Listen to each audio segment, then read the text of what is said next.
Hey guys, time వచ్చేసి 6:30 అవుతుంది. నైస్గా అయితే పడుకొని హాయిగా పడుకున్నాడు.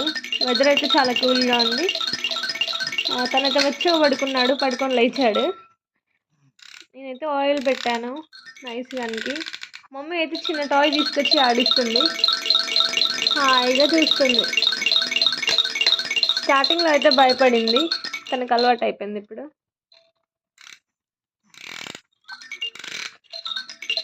సో ఆ టాయ్ని చూస్తూ తనకు ఎంజాయ్ చేస్తుంది.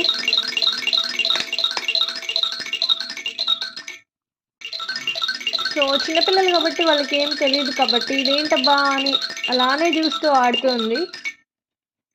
మమ్మీ అయితే తనకి ఆడిపిస్తుంది అన్నమాట. సో ఆ టాయ్ని చూస్తూ కాళ్ళని ఆడిస్తూ ఎంజాయ్ చేస్తుంది. వీడియో నచ్చితే లైక్ చేయండి. Thanks for watching.